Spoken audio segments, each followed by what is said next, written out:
Olá, eu sou Eduardo Costa, nós estamos iniciando mais um Versão Cristã, um programa que tem por objetivo trazer para vocês temas da atualidade a partir de uma perspectiva bíblica, aquilo que nós chamamos de cosmovisão bíblica. O tema de hoje é um tema bastante interessante, reino, termo espiritual ou político.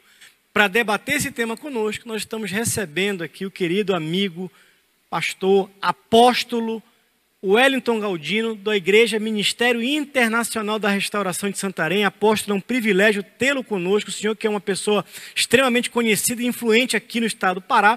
E para debater o tema conosco, sempre presente, querido irmão e amigo Daniel Berg. Como de praxe, antes de iniciar o nosso programa, nós vamos ler um versículo bíblico, que está lá em Lucas, capítulo 20, versículo 25. Diz o seguinte: dai, pois, a César o que é de César, e a Deus o que é de Deus. Apóstolo Wellington, para iniciar essa conversa contigo, esse bate-papo, mais uma vez te agradecendo pela tua presença, nós tivemos ontem em Castanhal, na igreja El Shaddai, do apóstolo Dantas, e havia ali um conjunto de líderes, pastores de Castanhal, de Ourém, de Mãe do Rio, e o senhor estava ministrando ali, e eu, em determinado momento da sua ministração, o senhor colocou a importância para reino, e destacou a origem da palavra reino no Novo Testamento. Eu queria que o senhor começasse o nosso bate-papo exatamente trazendo essa reflexão.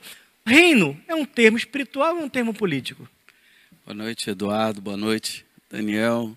Todos que estão nos acompanhando, participando. O termo reino, quando a gente olha para ele, dentro do nosso viver com Cristo, a gente tem certeza que ele é completamente espiritual. Mas quando você faz um olhar mais detalhado na palavra de Deus, você percebe que Jesus estava falando de uma forma muito objetiva a respeito do temor que as pessoas tinham imediatamente. E como isso governava a vida delas e governava a mente delas. E ele precisava trazer algo que entrasse nessa mente ou nessa mentalidade para onde ele pudesse direcionar uma palavra de mudança, uma palavra de transformação. Então, ele anuncia que o reino dos céus está próximo e depois ele sai pregando o evangelho do reino. Qual era o contexto ou qual era a informação que aquela multidão, que aquele povo tinha quando Jesus falava de reino? Era o reino esquecido, o reino agora subjugado de Israel, que estava disperso, que estava dividido, e o reino opressor, ou o reino que imperava sobre eles, que naquele momento era o de Roma. Então, o contexto não era espiritual. Quando se falava de reino, a referência deles era imediatamente ao passado político deles e ao presente político deles. Um de extrema conquista com Davi e Salomão, decadência com todos os reis depois deles, até o cativeiro, o exílio e até aquele momento onde eles continuavam subjugados, né, por um império que não temia a Deus e que não respeitava todo o padrão, o código de cultura, de fé que eles tinham num Deus único. E aí o Senhor Jesus vem e começa a pregar o evangelho do reino. Está muito claro, ele sai do deserto da tentação e vai por todos os lugares pregando o evangelho do reino. Então, para nós é muito espiritual, mas naquele momento era muito político. Apóstolo, então, o senhor está dizendo para a gente que aqueles que estavam entendendo isso erraram duas vezes, porque não era nem o reino de Roma e não era nem o reino passado de Israel. Era um modelo de reino, era um conjunto de regras e de normas que vinham do alto, que não eram daqui. É isso? Exatamente. E faz parte da oração de Jesus. Venha o teu reino. E a frase atrelada qual é? Seja feita a tua vontade na terra, como ela é feita no céu. Então, a ideia que Jesus estava passando é: você está acostumado a se movimentar dentro desse contexto que não passa do céu que você enxerga. Mas a verdade e a realidade vem de muito longe, vem de onde os teus olhos não enxergam, vem dos céus. Então, você tem que temer e você tem que respeitar um reino que não é dessa terra, um governo, uma política que não é dessa terra. Você está aqui subjugado e você está, digamos, institucionalizado dentro de um padrão político da terra, e Jesus vem e fala para eles: qual a parte que vocês não entenderam dos profetas ou da Torá, de que o Messias é um rei? E qual reino subsiste sem política? Qual reino subsiste sem governo, sem administração? Ele falou: vocês estão querendo se comunicar e se conectar com Deus exatamente como os pagãos se conectam com os ídolos. Ei, mudou. Isso mudou. Eu quero falar para vocês sobre o reino dos céus, sobre o reino de Deus. Impressionante, apóstolo, como a mensagem de Cristo no Evangelho, né? Ela, muitas vezes, ela não é percebida na sua plenitude.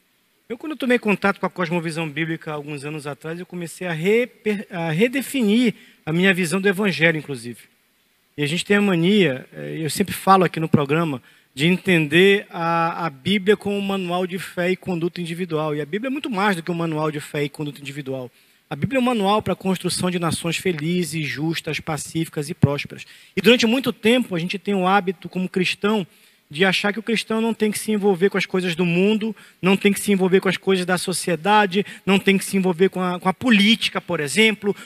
Política é coisa do diabo. Mas quando você começa a ver o ministério de Cristo, ele traz palavras que são muito conhecidas naquele momento, são palavras gregas e são palavras que têm tudo a ver com governo, com domínio, com política, como, por exemplo, você falou do reino.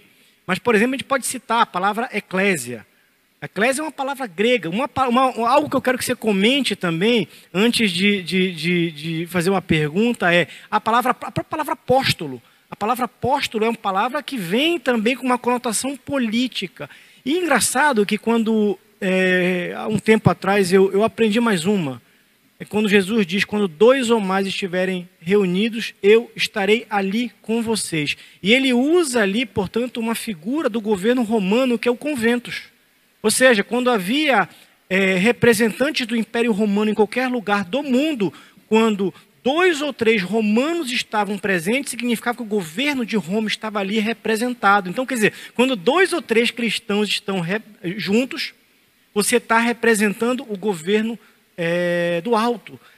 Fala um pouco para a gente sobre essas questões, esses termos, essas terminologias. É interessante. A palavra apóstolo no grego, ela é um termo militar. Roma imperava através do militarismo, era pela força bélica, né? Era pela força da estratégia e pela força numérica de soldados. E a palavra apóstolo estava ligado ao representante militar que era destacado para a localidade dominada, e ele destacado de forma militar, ia fazer a administração pública pelos interesses de Roma. Então, ele era a figura enviada politicamente, mas a sua posição, o seu cargo, era militar. Então, a gente vê Jesus usar termos de guerra, Jesus usar termos de agricultura, Jesus usar termos de construção. O que muitas vezes a igreja nos dias de hoje quer retirar é justamente que Jesus também falou em termos políticos. A gente consegue entender quando ele fala, orai por obreiros porque a seara é grande. Ele estava falando de agricultura. Ele usou uma metáfora de agricultura. Jesus usou a agricultura para se comunicar. Que contexto maravilhoso. Aí Jesus fala lá em Lucas 14, qual é o homem que começa a construir?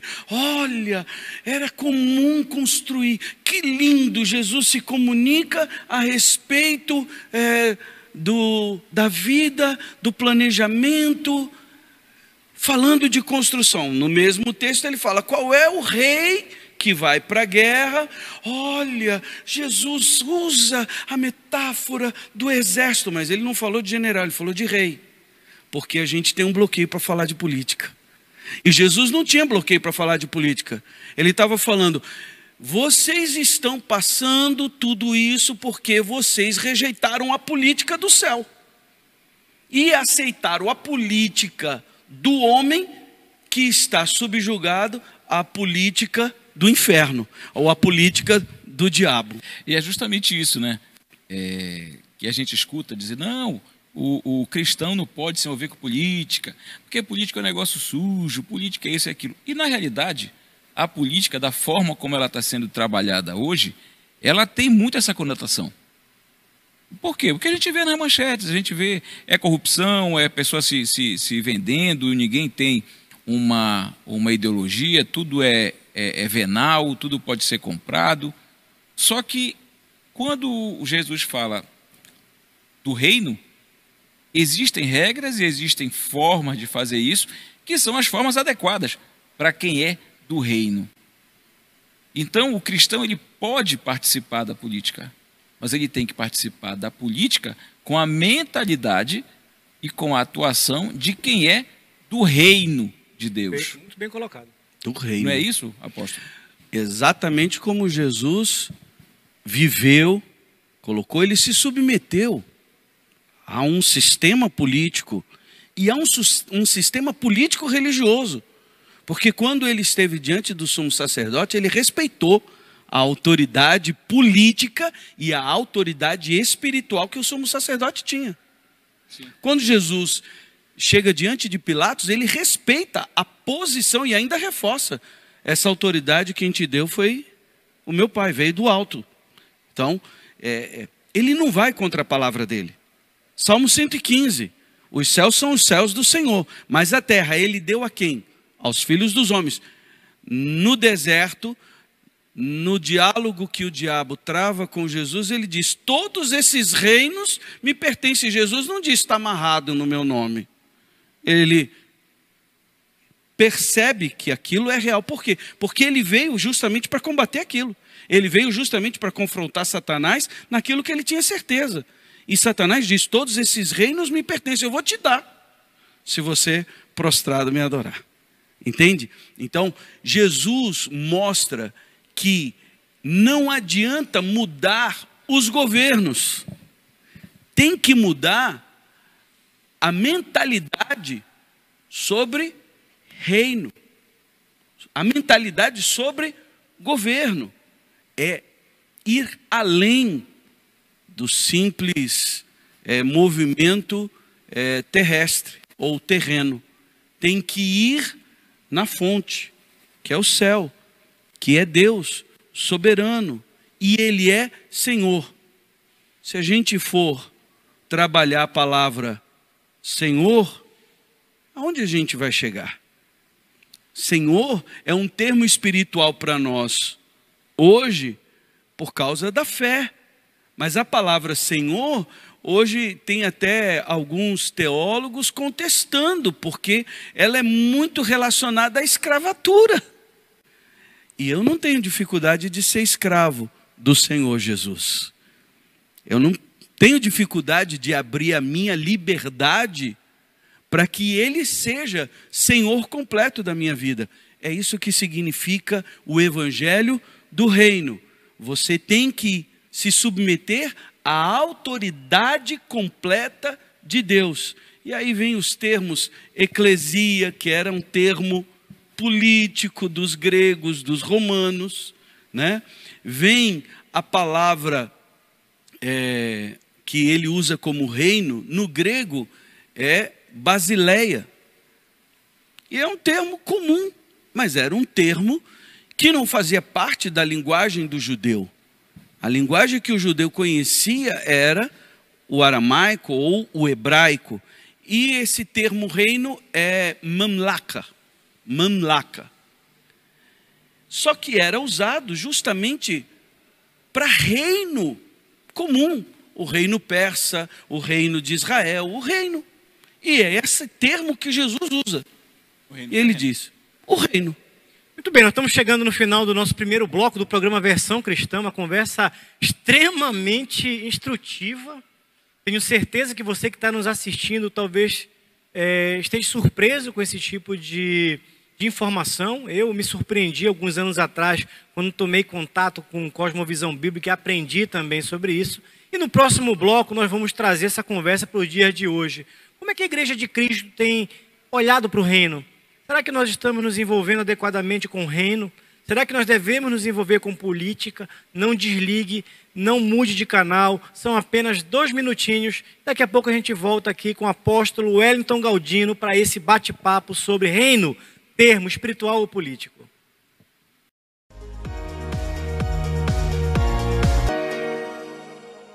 Muito bem, nós voltamos com o nosso segundo bloco do programa Versão Cristã e hoje recebendo o querido apóstolo Wellington Galdino, da Igreja Ministério Internacional da Restauração, lá de Santarém. Veio conversar conosco sobre reino, termo espiritual ou político. E você que acompanhou nosso bate-papo no primeiro bloco, com certeza você se surpreendeu com algumas informações. Mas antes de continuar, eu quero dizer para você, se você quiser acessar os nossos programas anteriores, você pode ir no nosso YouTube. E lá você pode ver mais de 30 programas que nós já produzimos sobre cosmovisão bíblica, governo, política, a sociedade. Então é muito importante que você assista, que você compartilhe, que você curta, que você comente. Isso é importante para que a gente possa também divulgar essa mensagem, que é uma mensagem do reino. E nós falamos sobre reino no primeiro bloco. E foi muito bacana esse bate-papo, Galdino, porque assim, primeiro, a gente costuma, como cristão, achar que reino é coisa do futuro, é coisa da eternidade. Quando eu morrer, eu vou para o reino. Mas quando Jesus ora, diz, né? Venha o teu reino, faça aqui na terra como no céu. Uma outra coisa que chama a atenção, Berg, quando a gente fala de reino, todo reino tem um rei. A pergunta é, a que reinado você está se submetendo? Os cristãos devem se submeter ao reinado, ao senhorio, né, como foi dito, de Cristo. Mas o que a gente observa é que muitos cristãos ainda estão em dúvida sobre a que Senhor servir. E aí você vê na igreja entrando uma série de questões que muitas vezes fogem ao reino de Deus. A disputa de cosmovisão, qual é a sua cosmovisão? A nossa cosmovisão tem que ser uma cosmovisão bíblica. Mas o que a gente percebe é uma disputa de influência no reino. Então você vê na igreja hoje entrando um pensamento animista, um pensamento humanista, o pensamento marxista, uma série de visões que são contrárias ao reino de Deus. Como é que você enxerga isso, apóstolo, para os dias de hoje, o desafio da igreja ou do cristão nos dias de hoje? Voltando exatamente para a Bíblia, nós estávamos comentando que em todo o Antigo Testamento não se constrói essa palavra reino de Deus. Não tem na Torá, não tem nos profetas, só os messiânicos. E o mais comum de nós citarmos é Isaías, quando ele fala que o seu reino não terá fim. mas não é construída uma mentalidade. Os sacerdotes não ministram sobre isso. Samuel, o profeta, não fala sobre isso. Vai ser mencionado no livro de Samuel, quando Davi diz que haverá um justo que governe. Então ele estava falando do reino messiânico. E essa palavra tua é um ponto muito pertinente para a vida do cristão individualmente hoje. Quem é o Senhor da vida dele? Porque até a última vez que eu vim aqui na Primeiro Amor, eu falei sobre isso. O crente está acostumado a ter relacionamento com Jesus como Salvador. Mas ele está muito distante de ter relacionamento com ele como Senhor. E Jesus diz claramente: nem todo aquele que me diz Senhor, Senhor, entrará no reino dos céus. A palavra Salvador não é mencionada por Jesus nenhuma vez em relação a entrar no reino dos céus. Então, quando a gente olha isso, que todo o Antigo Testamento não menciona isso, e Jesus começa o ministério dele, ele sai da água, recebe o Espírito Santo, vai pro fighting lá vai pro UFC lá, pro octógono com o diabo, ganha os 3 rounds, e ele sai dali para pregar o evangelho do reino. É novidade para o judeu, é novidade para o romano, é novidade para o grego, é novidade para o universo, porque Jesus veio do céu e entrou em todo o sistema cósmico, de onde vem o nosso termo cosmovisão bíblica, entrou no sistema cósmico para dizer: vai ser restaurada a política do céu, a política da eternidade. A eternidade vai voltar a reinar, a governar. Tem um ponto importante aqui, que quando a gente fala de governo, de política, de governo, essa questão já nasce lá do início, né? Lá na criação, né? Quer dizer, quando Deus forma, coloca o homem ali, forma a terra, coloca o homem para quê? Para governar, não é isso? Exatamente.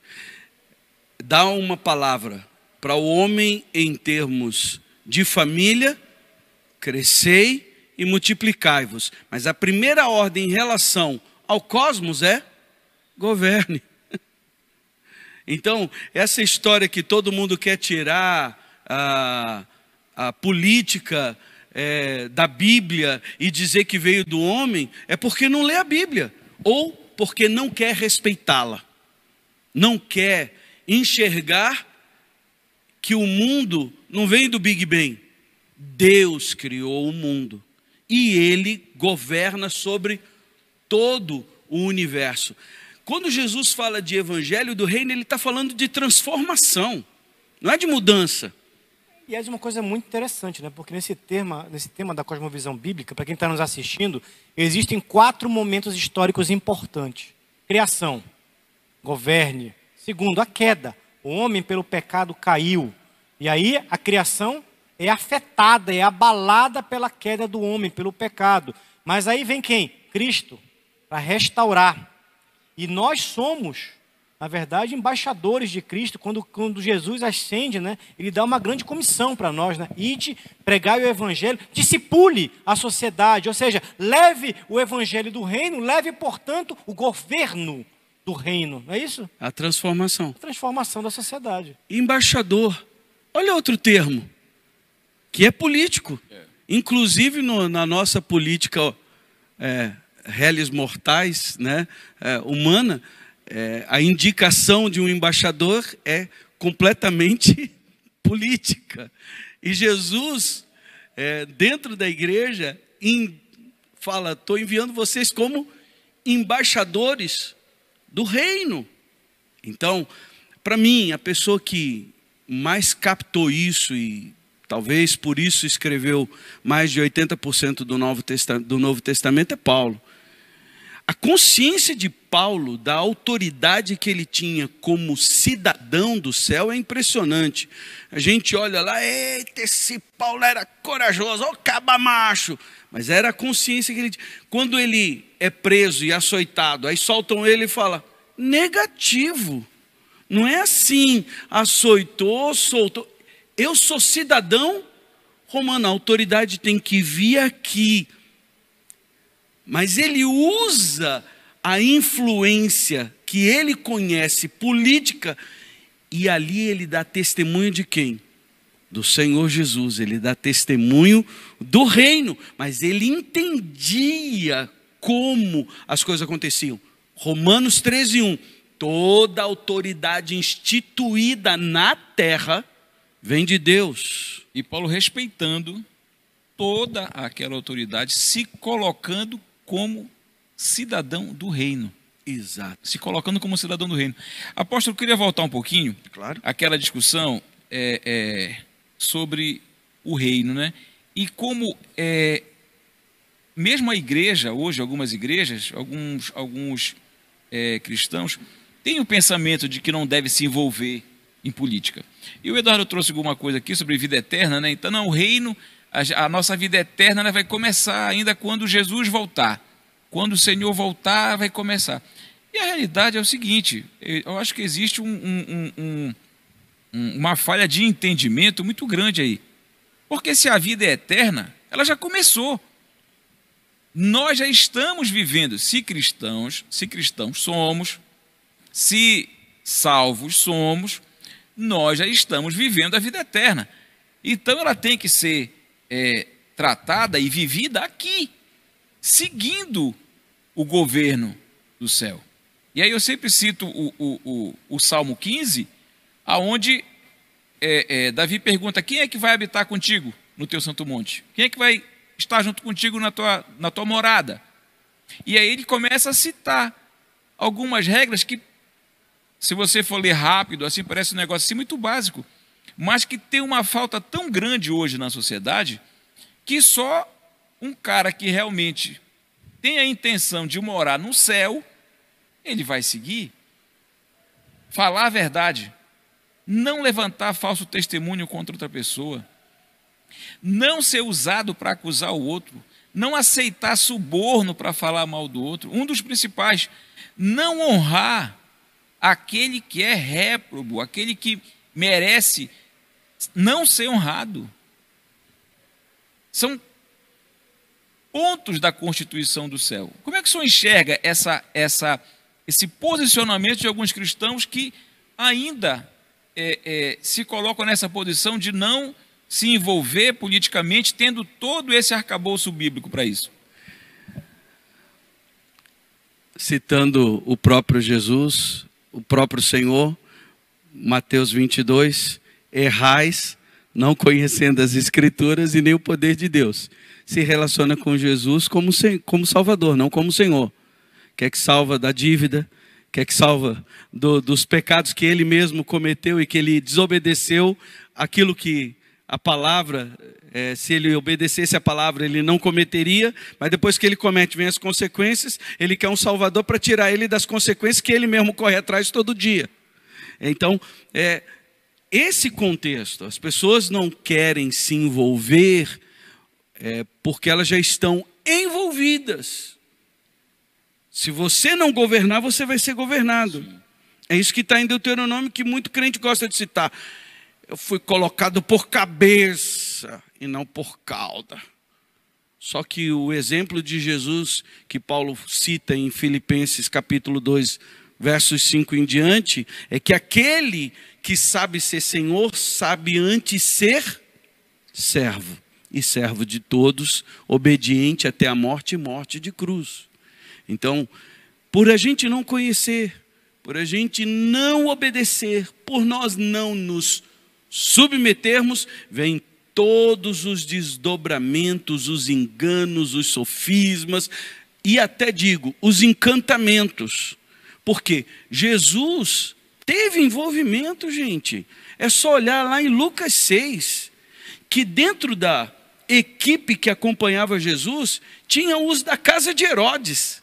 e tinha mulheres com riquezas. Então um texto só cita 2 mitos, 2 tabus da sociedade e dos evangélicos da atualidade, que é política e dinheiro. O próprio José de Arimateia, né? Que é mais na frente, né? Depois da morte. Mas em vida, o texto lá em Lucas 6 diz que essa turma da casa de Herodes, e que eles serviam a Jesus. Imagina quantas portas, em quantas vilas, em quantas comunidades foram abertas porque alguém da casa de Herodes estava, olha, foi na frente, foi abrindo o caminho. Se você olhar até a postura de como começam os evangelhos, quem era João Batista? Aquele que prepara o caminho. Isso é uma função política, alguém que vai na frente, que abre o caminho, é o arauto. É aquele que prepara o caminho para uma autoridade real, né? Então Jesus teve no seu ministério pessoas que o serviam com a influência política e com as riquezas. O próprio Jesus, o Senhor dos senhores, dentro desse sistema na terra, ele foi senhor sobre esse sistema e colocou ele para funcionar a favor do reino dos céus. E a gente quer fazer o reino dos céus funcionar na terra ou na nossa vida, ignorando, e quando a gente vê, nós já estamos engolidos, porque não se ignora o inimigo. Jesus diz que a gente tem que saber exatamente qual é a força que ele tem, está lá em Lucas 14, e ir consciente de que você pode vencê-lo. E a gente muitas vezes vê o contrário, é como se a gente vê algumas pessoas querendo submeter o reino de Deus ao reino terreno, corrupto, mau, sujo, ignorando o poder e a sabedoria do reino de Deus. A transformação. Até onde vai essa transformação que Jesus estava falando? Tem um novo reino. O que Roma estava fazendo? Transformando a realidade deles. Já tinha... Presta atenção na maneira como Jesus lida com o publicano. Era uma função política. Era o cobrador de impostos para quem? Para Roma. O cobrador de impostos era um cargo político. Tinha um na equipe de Jesus. E tem um que todo mundo gosta de citar, que Jesus levou transformação e disse: hoje entrou salvação nessa casa.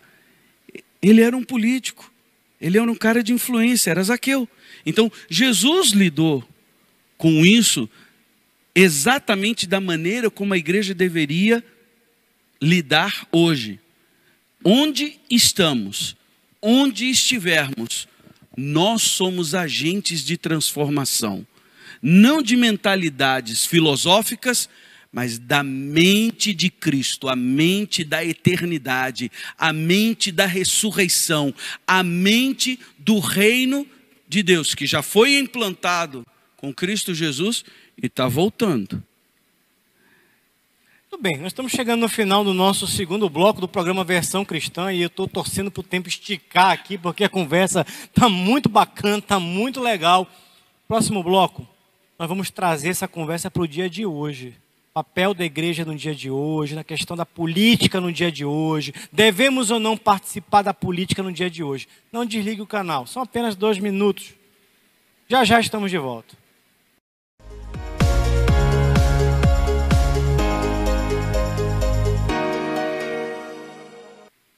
Muito bem, nós voltamos com o terceiro e último bloco do programa Versão Cristã. Nesta noite, recebendo aqui o apóstolo Wellington Galdino, do Ministério Internacional da Restauração de Santarém. E eu usei o termo apóstolo propositadamente. Eu vou entrar de carrão de cena agora nesse último bloco, Berg. Para quem está nos assistindo, e aí o debate contemporâneo é de que forma a igreja deve se envolver com a política. Tem gente que diz que a igreja não deve se envolver com a política, política é coisa do mundo, política é coisa do diabo. Existe parte da igreja que se envolve de forma equivocada com a política, é bem verdade, mas esse ano é um ano eleitoral. 2022 é um ano no qual todos nós, você que está nos assistindo, vai às urnas, eleger presidente, eleger governador, eleger senador, deputado federal e deputado estadual. E poucos sabem que existem hoje, e isso precisa ser divulgado, debatido, mais de 900 projetos de lei que tramitam no Congresso Nacional que afetam diretamente a fé cristã. A liberdade religiosa, a liberdade de culto, a liberdade de expressão, que afetam a família, que afetam a criança. E, em grande parte, isso exige, portanto, um exercício de participação do cristão na política. Aliás, uma coisa que a gente sempre discute, né? Sou professor universitário, é que existem duas formas da sociedade resolver os seus conflitos. Um é pela violência, o outro é pela política. Apóstolo, você acha que nós estamos precisando de mais embaixadores do reino? Ou de mais apóstolos do reino na política? Será que o cristão ele tem participado na medida adequada da política? Ou a igreja precisa rever, redimensionar, repensar a sua forma de atuação na política em favor do reino de Deus? Eu respondo com as estatísticas. Se elas apontam, a informação sobre a população brasileira aponta que nós somos, na sua grande maioria, uma nação cristã, por que as nossas leis não refletem o cristianismo que a estatística diz que nós representamos? Ou então a gente tem que perguntar, que cristianismo é esse que nós estamos vivendo? E aí a gente sai de uma esfera de igreja e vai para o contexto de fé cristã. Ou além, né? Ou além. Qual é a mentalidade do cristão que está lá representando a igreja? Será que tem a mentalidade da cosmovisão bíblica? Será que ele tem consciência do que é ser cristão? É a pergunta de casa, né? Que cristão eu sou? Você que é cristão, se pergunte, que cristão eu sou diante de todas essas estatísticas? Porque esse termo vem lá do Novo Testamento, em Atos, na igreja de Antioquia, onde eles foram chamados, não foi em Jerusalém, foi em Antioquia. Por quê? Porque eles se pareciam, a transformação era tão grande na vida deles, na maneira de falar, na maneira de agir, na maneira de ser cidadão. A transformação na vida deles era tão grande que eles foram chamados de imitadores de Cristo, mímicas de Cristo. E aí o termo cristão. Será que as pessoas nos veem dessa forma? Um Cristo andando pela rua? Ou nós somos só mais uma fachada? Nós somos só mais um véu? Nós somos só mais um estereótipo institucionalizado? Então, nós precisamos de cristãos de verdade em tudo. Em todas as áreas. Por que excluir a política? Por que excluir as artes? Por que excluir as comunicações? Por que nós só temos âncoras jornalísticos com comentários sarcásticos de esquerda? Por que nós não temos âncoras em grandes telejornais com comentários bíblicos, com palavras edificantes, inteligentes, sábias, baseadas na Bíblia? Porque os grandes sábios citam um sábio que está na Bíblia, ninguém tira ele de lá, Salomão, e ainda é Bíblia, e a Bíblia ainda é de Deus. Então, por que nós não temos? Não é só na política, é em todos os segmentos, mas eu acredito que um lugar de maior alcance para que essa transformação seja mais abrangente é a política. Nós precisamos de embaixadores, de apóstolos, nós precisamos de verdadeiros discípulos do Senhor Jesus em todas as posições, em todos os segmentos, para ser bem redundante, se vocês me permitem, em todas as áreas e em todos os níveis. Eu vou usar aqui uma discussão um pouco mais, eu diria, que a gente tem feito dentro das nossas igrejas. Há um mover profético na geração atual. Eu entendo que há o levantar de uma nova geração, e é necessário que haja o levantar de uma nova geração de líderes formados com uma nova mentalidade. Você citou ainda agora Romanos 12:1. Mas se você for para Romanos 12:2, o que o apóstolo Paulo vai dizer? Transformai-vos pela renovação da vossa mente. Nós precisamos nos amoldar à mente de Cristo, para sermos pequenos cristos, para sermos cristãos. Mas não adianta nós termos apenas pessoas que digam assim, olha, eu sou vocacionado para a política, eu tenho interesse em participar da política, é necessário, é fundamental, se os demais cristãos não perceberem a sua importância, porque política não é só para quem é candidato, política nós fazemos no dia a dia e exercemos a nossa cidadania no dia do voto. E o que nós estamos colocando, aliás, eu vi uma charge um dia desses, Daniel Berg nas mídias sociais, que foi assim, aquelas lembranças do Facebook, né? De 2012, tinha assim, não jogue lixo nas urnas em 2012. Eu acho que a gente jogou muito lixo nas urnas em 2012, jogamos muito lixo nas urnas nas eleições passadas. Inclusive pessoas que entraram nas igrejas, eu sou cristão, eu sou evangélico, levaram muitas vezes votos de evangélicos, mas deram péssimos testemunhos naquilo que fazem. Qual a orientação que o senhor como apóstolo, como pastor, sobre alguém que tem uma responsabilidade sobre um ministério, inclusive, muito grande aqui no estado do Pará. Como é que você tem mentoreado os seus líderes? Qual a orientação que nós devemos dar para os nossos telespectadores e para as pessoas que são cristãs, católicos, evangélicos, ou mesmo não, em relação à eleição desse ano, em relação à política? A de Paulo, no capítulo também de 2 de Filipenses, que nós temos que ser luz para resplandecer no meio de uma geração corrompida e perversa. Esse cenário todo já existia no tempo de Jesus, no tempo de Paulo, e o conselho foi o mesmo: seja luz do mundo, seja sal da terra. Você tem que se envolver, você tem que estar onde você vai reluzir, aonde você vai refletir a glória de Deus. Precisa de você lá na reunião de pais e mestres. Não, eu não tenho tempo para isso, mas o outro pai tem tempo e dá sugestões, e depois você fica choramingando porque o seu filho participou de uma festa que você não queria. Por que você não estava lá na reunião para ser luz e dizer, nós temos outras alternativas?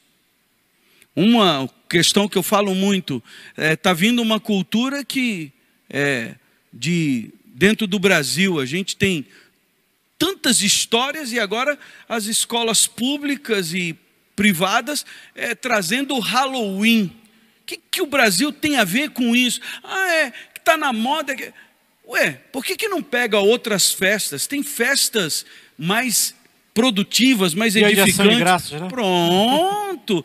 Por que a gente não copia o dia de ação de graças? Não traz isso para dentro das escolas? Por quê? Porque os cristãos estão lá preocupados com fantasia, com as guloseimas, mas a gente podia chegar e falar, olha, eu acho que é mais importante a criança saber agradecer.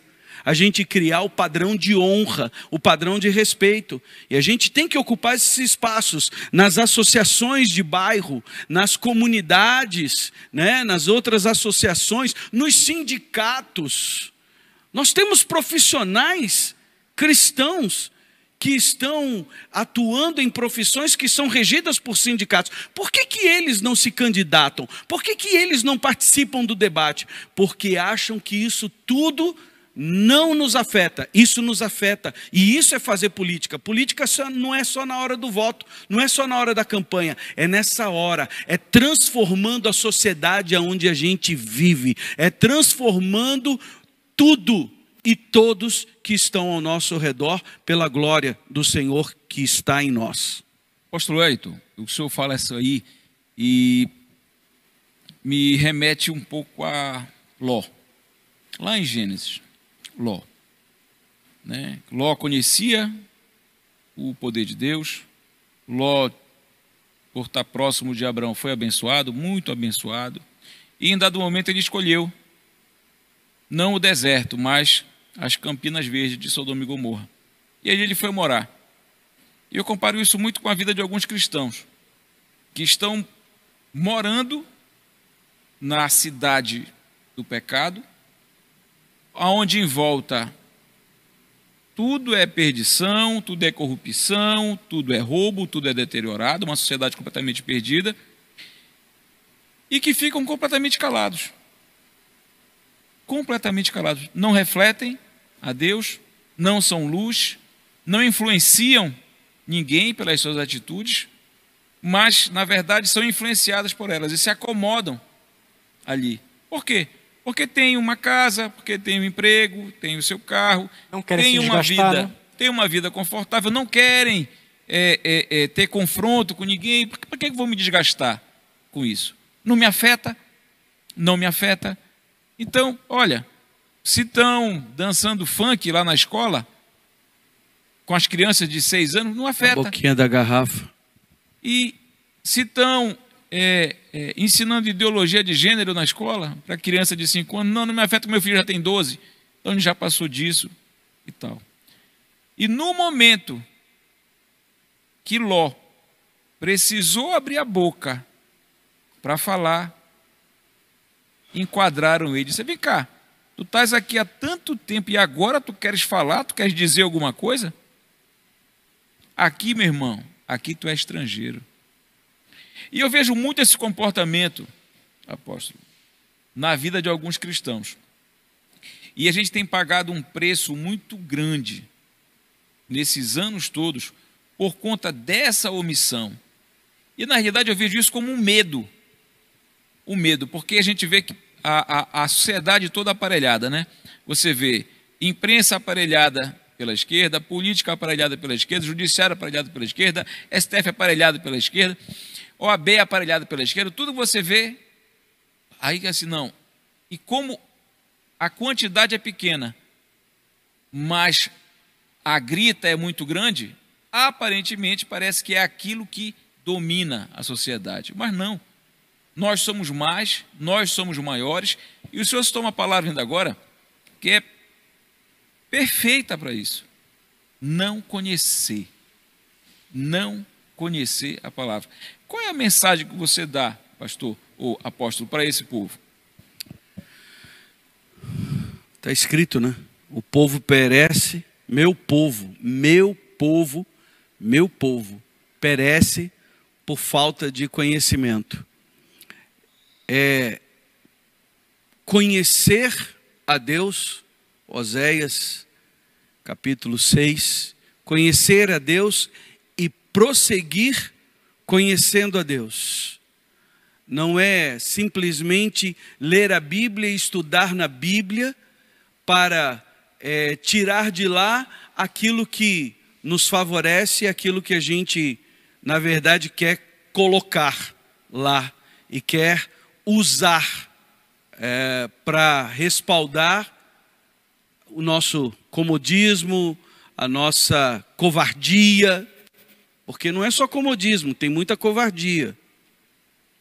Então, precisa ler a palavra, estudar a palavra de Deus e deixar que ela realmente seja a voz e a palavra de Deus na sua direção. E realmente lhe direcionar a uma mudança, a uma transformação, a uma tomada de posição, não apenas em relação à sua vida, mas também a tudo que está ao seu redor, como Josué. Eu e a minha casa serviremos ao Senhor, mas isso significava, eu não estou sozinho, eu vou influenciar muita gente.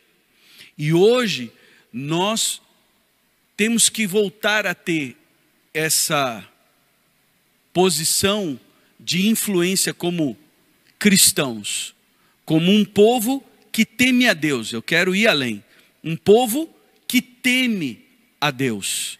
Eu quero que o temor do Senhor volte a ser a sabedoria na casa de cada cidadão que se diz cristão nessa nação brasileira. Muito bem, com isso nós estamos chegando ao final do nosso programa Versão Cristã, e a mensagem é uma mensagem que precisa ser refletida, guardada, mas acima de tudo praticada.